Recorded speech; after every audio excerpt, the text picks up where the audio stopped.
Qui sont ces juifs religieux avec des vêtements chassidiques aux grandes péotes qui brandissent des panneaux Free Palestine, qui n'hésitent pas ni à embrasser Ahmadinejad, l'ancien président iranien, qui niait d'ailleurs la Shoah, qui disait vouloir effacer Israël de la carte, ni à offrir des cadeaux à Nasrallah, le dirigeant du groupe terroriste Hezbollah? Comment est-ce qu'un juif peut enlacer ceux qui cherchent à exterminer ses frères? Est-ce que vous imaginez un juif de la Seconde Guerre mondiale, a fortiori religieux, serrer la main d'Hitler? Certains les appellent les Neturei Karta, est-ce que c'est vrai? Et qu'est-ce que pense la Torah de leur comportement et de leur opinion? Alors il faut savoir que le monde juif orthodoxe, et c'est très intéressant, suivez-moi d'ailleurs jusqu'à la fin de cette vidéo, est divisé en deux groupes en ce qui concerne leur lien avec l'État d'Israël. Tout d'abord, on a la majorité juive orthodoxe qui a accepté malgré elle la laïcité de l'État d'Israël et ils veillent à ce que la Torah soit la moins bafouée.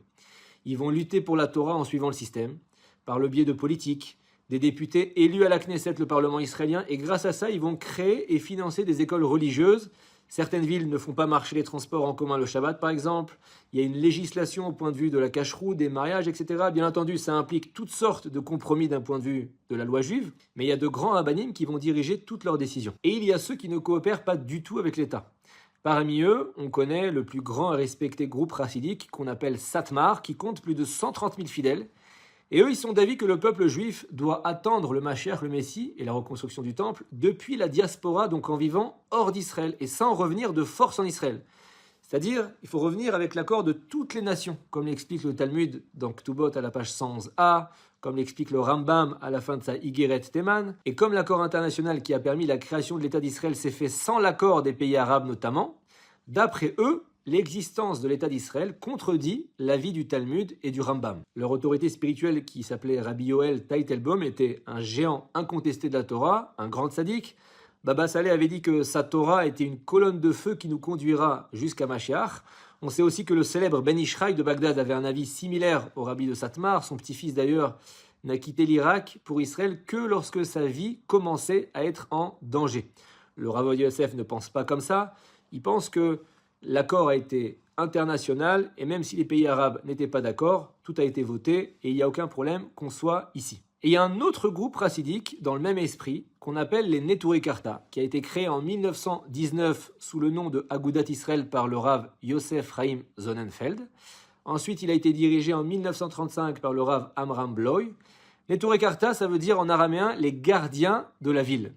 En fait, ils ont pris conscience que le courant dominant du futur pays d'Israël serait laïque, que le respect du Shabbat serait bafoué, qu'on commençait à enrôler les jeunes filles à l'armée. Donc eux, ils ne participent ni aux élections, ni ils profitent des aides sociales. Leurs écoles ne bénéficient d'aucune assistance financière de la part de l'État. Par contre, ils manifestent pour le respect du Shabbat et toutes sortes d'autres commandements qui sont bafoués en Israël. Ils habitent dans le quartier de Mea Shearim à Jérusalem, et la plupart d'entre eux sont des juifs très bien, parfois même extraordinaires, qui ne cherchent que le respect de la Torah. Beaucoup d'entre eux sont connus pour leur grande hospitalité. Ils accueillent le Shabbat des soldats isolés.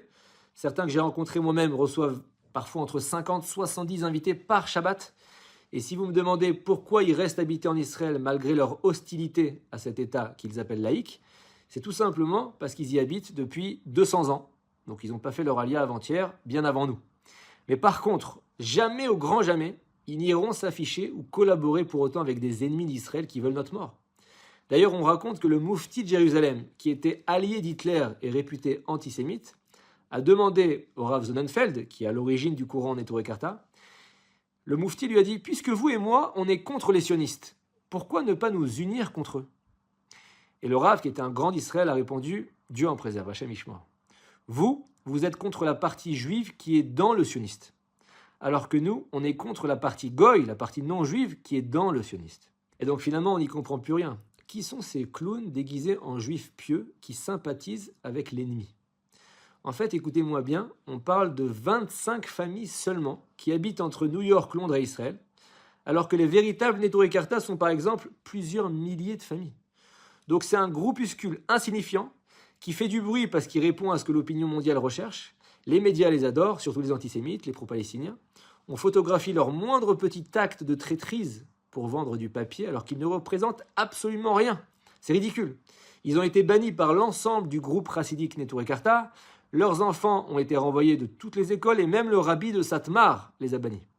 D'ailleurs, en parlant de Satmar, il faut savoir que Rabbi Yoel Teitelbaum, qui était leur fondateur légendaire, juste après le début de la guerre de Kippour, malgré qu'il était opposé à l'État d'Israël, il a fait un don de 2 millions de dollars aux ambulanciers du Magen David Adom parce que son opinion sur la légitimité de l'État, d'après la Torah, c'est une chose, mais le sang de son frère juif, c'est une autre.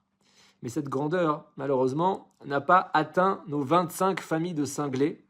On voit comment la haine peut nous faire agir de manière très déshonorante pour gagner quoi? De la sympathie, de la reconnaissance d'un monde extérieur. Au lieu de haïr l'opinion de son frère juif, qui est de savoir est-ce que notre retour en terre d'Israël est légitime par rapport à la Torah, ils haïssent le frère juif lui-même, puisqu'ils nous mettent en danger physique. La vie est sacrée, Israël est un pays en guerre permanente, et la Torah nous oblige à nous défendre, comme c'est écrit « Haba leorgecha, hashkem leorgo ». Quand quelqu'un vient pour te tuer, tue-le en premier. Qu'on soit sioniste ou pas, on n'a pas le droit de collaborer avec l'ennemi. Voilà, donc maintenant on a compris que les vrais Neturei Karta, alias les gardiens de la ville, sont pas tous les orthodoxes, mais simplement ceux qui manifestent pour le respect du Shabbat ou contre l'autopsie des morts qui n'est pas acceptée d'après la halacha. Ce qui n'est pas moins bien que ceux qui manifestent en France contre la baisse des retraites ou la hausse de l'essence. Je dirais même que c'est mieux. Dans le peuple d'Israël, on est tous les gardiens de quelque chose. Certains veulent éviter qu'on bafoue les commandements divins, d'autres qu'on expulse des Juifs d'un kibbutz près de Gaza, d'autres manifestent pour qu'on ne déterre pas nos défunts dans les cimetières au bout de 50 ans. Les causes à défendre sont nombreuses. Soyons tous des gardiens de la ville à notre niveau.